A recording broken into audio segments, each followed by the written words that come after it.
बिस्मिल्लाहिर्रहमानिर्रहीम। अस्सलाम वालेकुम नाज़रीन, आप यूट्यूब चैनल देख रहे हैं। मैं इमरान ख़ान हूँ। ये जो ख़बर मैं आपको बताने वाला हूँ ये पूरी दुनिया के अखबारात में छपी है।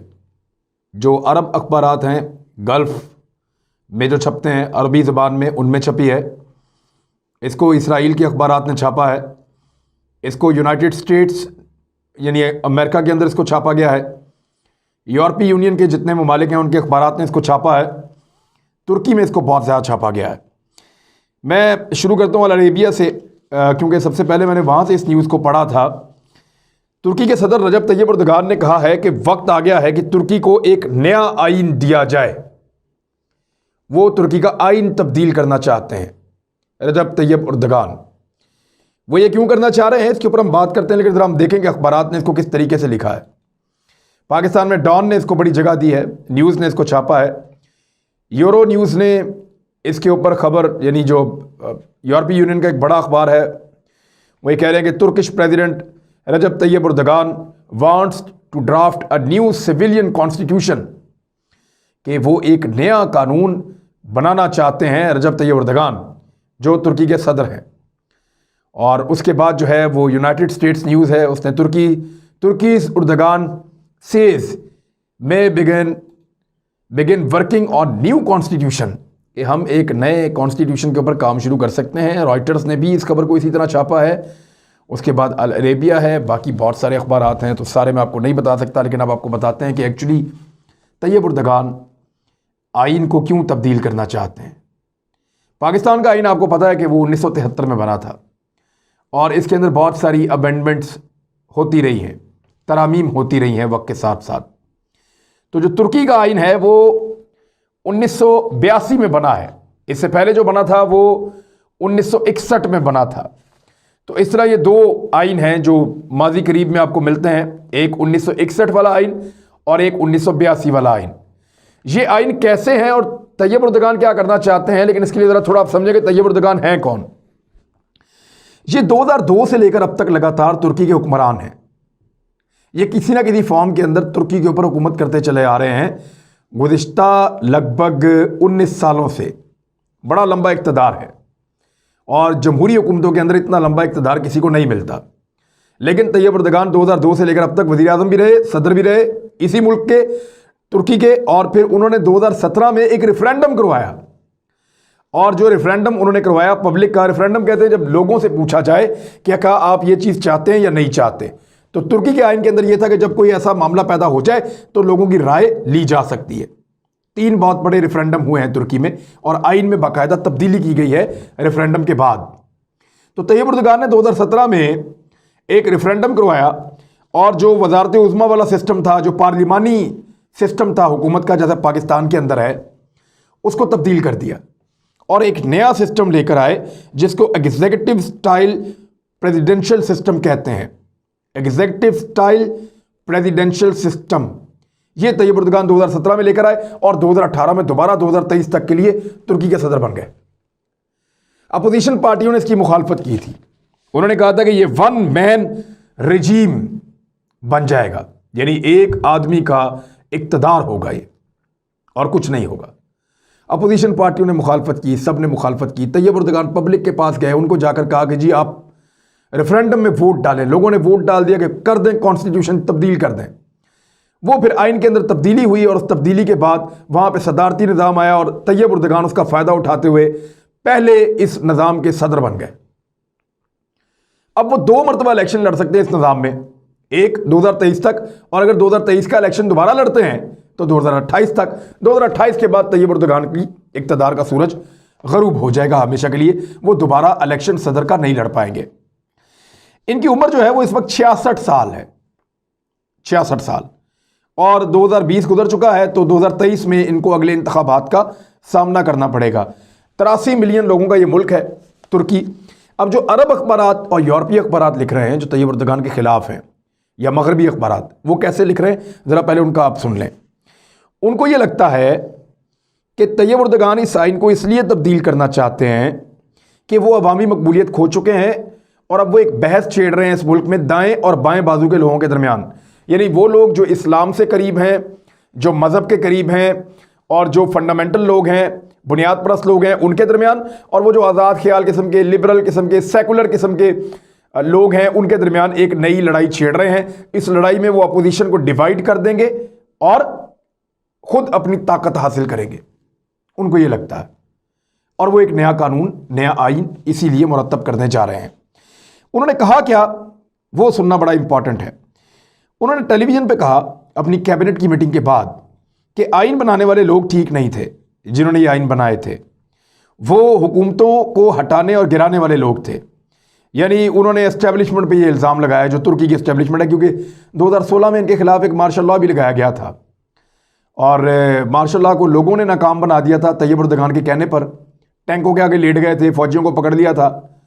तो फिर इन्होंने चुन चुन कर तैयब एर्दोगान ने उन सबको सजाएं दी, जेलों में डाला, अपोजिशन को गिरफ्तार किया और तमाम साजिशियों को बहुत सख्त सजाएं दी हैं। उसकी वजह से कुछ इनकी मकबूलियत में कमी भी हुई है, क्योंकि बड़ा सख्त रद्द-ए-अमल इन्होंने दिया है। तैयब एर्दोगान कहते हैं अब वक्त आ गया है कि तुर्की इस बहस को दोबारा शुरू करे कि एक नए आइन के लिए हम इत्तफाक राय पैदा करें।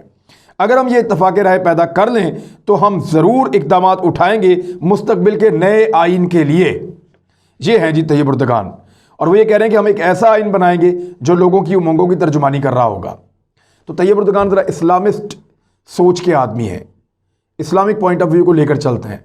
मुसलमानों पे, दुनिया पे जहाँ पे भी जुल्म होता है उसके खिलाफ आवाज़ उठाते हैं। एर्दोगान को आज तक मुकम्मल शिकस्त कभी नहीं हुई, वो इंतखाबात हमेशा जीतते चले आए हैं और फ़ौजी बगावत को भी उन्होंने कुचला है। तो एक इनके पास एक इनफरादी हैसियत में एक बहुत ताकतवर आदमी है ये तुर्की के अंदर। अब रॉयटर्स ने भी इस खबर को ऐसे ही लिखा। ज़रा थोड़ा सा आप ये समझ लें कि तुर्की का जो मौजूदा आइन है इस वक्त वो क्या है, और तैयब एर्दोगान उसको बदलेंगे तो क्या बदलेंगे और किस तरह का आइन बनाएंगे। तो इसके लिए समझना पड़ेगा कि पुराना वाला आइन क्या है। 1961 का या 1982 का जो आइन है उसमें कुछ बुनियादी खसूसियात मैं आपके सामने रखता हूँ। नंबर 1, सेकुलर, कि तुर्की एक सेकुलर रियासत है। सेकुलर रियासत होती है एक गैर मजहबी रियासत जिस पे मज़हब या दीन या कोई ऐसी चीज़ उसमें नहीं होती। ये लादीन किस्म की एक रियासत होती है, और ये कॉन्सेप्ट जो है ये उन लोगों ने दिया जो दैरिये किस्म के लोग हैं, और उन्होंने मज़हब का सियासत पे से किरदार ख़त्म कर दिया। वो इकबाल ने कहा था, जुदा हो दीन सियासत से तो रह जाती है चंगेज़ी, कि दीन को आप सियासत से अलग नहीं कर सकते या सियासत को आप ऐसे दीन से अलग नहीं कर सकते, तो चंगेज़ी रह जाती है वरना। तो ये दैरिया टाइप लोगों का बनाया हुआ एक सेकुलर सिस्टम है। भारत अपने आप को सेकुलर मुल्क कहता है नहीं, वो एक हिंदू मुल्क है और हिंदुत्व के नज़रिया पे चलता है, सेकुलर नहीं है भारत। इसी तरह दुनिया के बेशतर ममालिक सेकुलर होने का दावा करते हैं, वो है नहीं। तुर्की भी सेकुलर होने का अपने आप का कहता है लेकिन सेकुलर नहीं है। वहाँ पे इस वक्त जो हुकूमत है वो इस्लाम को बहुत प्रमोट करती है, वो बच्चों को इनामात देती है जब वो मसाजिद में नमाज़ पढ़ते हैं, वो अप्रिशिएट करते हैं। उनके तमाम इदारों के अंदर, दफातर के अंदर कुरान पाक की जो तिलावत है वो उनका एक लाजमी जुज़्व है, और वो दीनी तालीमात को अपनी तुर्की की तालीमात का हिस्सा बना रहे हैं, वो इस्लाम के बहुत करीब आ रहे हैं। लिहाजा सेकुलर वाली बात नहीं है, सिर्फ आइन के अंदर सेकुलर लिखा हुआ है। दूसरा जो 3 खसूसियात है आइन की, दूसरी डेमोक्रेटिक है जी, जमहूरी। ये एक ऐसा निज़ाम है जिसमें लोगों के पास इख्तियार होता है कि वो अपने हुकूमती कानून साजों को मुंतखब करें। यानी वो लोग जिन्होंने हुकूमत में आके कानून साजी करनी है, नए नए कानून बनाने हैं और मुल्क को आगे बढ़ाना है, मुल्क को चलाना है, उनको मुंतखब करने का इख्तियार जब लोगों के पास होता है तो इसको कहते हैं जमहूरियत, यानी वोट की ताकत। यहाँ पे फैसला इस बुनियाद पे नहीं होता कि एक समझदार आदमी है उसके मुकाबले में 5 बेवकूफ़ आदमी हैं, तो जो 5 बेवकूफ़ आदमी उनकी बात सुनी जाएगी, ये जमहूरियत है। अगर 1 लाख आदमी हैं उनमें 1000 आदमी पढ़ा लिखा है, बड़ा शानदार है, बड़ा अच्छा सोचता है, बड़ी अच्छी उसकी मंतक है, वो 1000 लोग जो हैं वो बड़े शानदार तरीके से अपनी लाइफ गुजार रहे हैं और दुनिया को बेहतर कर सकते हैं, तो उन 1000 लोगों से राय उनकी मोहतरम नहीं होगी, क्योंकि 99,000 लोग जो हैं बाकी वो पढ़े लिखे नहीं हैं या उनकी उतनी समझ नहीं है। तो जितने जहाँ पे 51% लोग जो बात कह देंगे वही बात हो जाएगी। तो यहाँ पे मैनिपुलेट करने का बड़ा मार्जिन होता है। आगे वह पैसा है, आपके पास दौलत है, आप चमक दिखा सकते हैं, आप अच्छा प्रोपेगेंडा कर सकते हैं, आप झूठ को सच साबित कर सकते हैं और सच को झूठ साबित कर सकते हैं, आप लोगों को बेवकूफ़ बनाने का और मजमा लगाने का हुनर जानते हैं, तो जमहूरियत आपके लिए एक बेहतरीन चीज़ है। पाकिस्तान में भी है, तुर्की में भी ये डेमोक्रेटिक है। मैं जमहूरियत के बारे में ये सोचता हूँ, जमहूरियत में बहुत सारी चीज़ें अच्छी भी हैं लेकिन बहुत सारी चीज़ें बुरी भी हैं। यहाँ पे सरों की गिनती होती है, किसके साथ ज़्यादा बंदे हैं, ये नहीं देखा जाता कौन ठीक है कौन गलत है। यानी अगर एक आदमी है वो बहुत करप्ट है, बेईमान है, फ्रॉडिया है, उसने बहुत लूट मार की है, उसका किरदार भी बुरा है और वो वैसे भी नुकसानदेह है, लेकिन अगर वो लोगों को अच्छा बेवकूफ़ बना लेता है तो वो लंबे अरसे तक लोगों का हुक्मरान रह सकता है। तो जमहूरियत वहाँ सूट करती है जहाँ लोग पढ़े लिखे हों, समझदार हों, उनको एटिकेट्स हों, उनको ये पता हो उनके लिए अच्छा क्या है बुरा क्या है, वो अपने अच्छे बुरे को समझते हों और लालच और किसी तमा के बगैर वोट डालते हों, तो वहाँ तो जमहूरियत सूट करती है। लेकिन जहाँ पे लोगों की भेड़ चाल हो, लोग बेचारे आटे पानी चीनी बिरयानी कीमे वाला नान और बेशुमार ऐसी चीज़ों के लिए जब वोट डालते हों, और जब लोग इसलिए वोट डालते हो कि पुलिस वाले उन्हें तंग करते हैं, जब इसलिए वोट डालते हो कि पटवारखाना उन्हें तंग करता है, जब इसलिए वोट डालते हो कि गुंडे बदमाशों से वो डरते हैं, उनको तहफ़्फ़ुज़ चाहिए, तो ऐसी जगहों के ऊपर जहाँ लोग बहुत सारे दबाव का शिकार हों, वहाँ जमहूरियत जो है वो जमहूरियत नहीं होती, वो सिर्फ एक टूल होता है ताकतवरों के इक़्तिदार में आने का। तीसरी खसूसियत है जी रिपब्लिक, यानी ताकतवर लोग, ताकत जो है वो लोगों और उनके मुंतखब नुमाइंदों की होगी, इक़्तिदार आला जो है वो अवाम की अमानत है, ये तुर्की में कहते हैं। हमारे यहाँ पे जो है वो अल्लाह ताला सबसे ताकतवर और इक़्तिदार जो है वो अल्लाह का है, लेकिन ये ताकत का सरचश्मा जो है वो अवाम है, और हमारा आइन भी लगभग ऐसे ही कहता है। लेकिन ये सेकुलर वाला जो पॉइंट है ये बहुत अलग है। अब ये जो सेकुलर वाला पॉइंट है इसको लेकर तैयब उर्दुगान काफ़ी तकलीफ़ में, और मुमकिन है कि वो इसको तब्दील करना चाहें। इस मौके पर उन्होंने एक और स्टेटमेंट भी दिया है, और ये उनका अनएक्सपेक्टेड स्टेटमेंट था, उनको ये नहीं कहना था लेकिन उन्होंने अचानक ये कह दिया। क्यों कहा ये आने वाले दिनों में पता चलेगा। लेकिन तैयब उर्दुगान कर क्या रहे हैं, वो 2023 से पहले वो तमाम कवानीन ख़त्म करना चाहते हैं जो 1923 के बाद बनना शुरू हुए थे। यानी जब बहुत दबाव था तुर्की के ऊपर, खिलाफत उस्मानिया को ख़त्म कर दिया गया था और तुर्की की सल्तनत जो 3 बड़े आज़मों तक फैली हुई थी उसको बहुत महदूद कर दिया गया था। 40 नए मुल्क बना दिए गए थे, उनके इक़्तिदार पे और उनकी असासों पर कब्ज़ा कर लिया गया था, और 100 साल के लिए एक मुआहिदा लौज़ान हो गया था। तो तुर्की बंद गया था, काबू आ गया था। फिर एक सेकुलर तुर्की बना, डरा हुआ, सहमा हुआ, दबाव का शिकार। वो ये कोशिश करता रहा किसी तरह यूरोप को और दुनिया को खुश करे। बड़े लंबे अरसे तक तो वो यूरोपीय यूनियन का हिस्सा बनने के लिए जोर लगाता रहा, मिन्नतें करता रहा। लेकिन आज का तुर्की जो है वो एक इस्लामी कुव्वत बन रहा है कुछ हद तक। उसके पास लीडरशिप भी है और उस लीडरशिप के साथ खड़ी होने वाली पब्लिक भी है, अवाम भी है।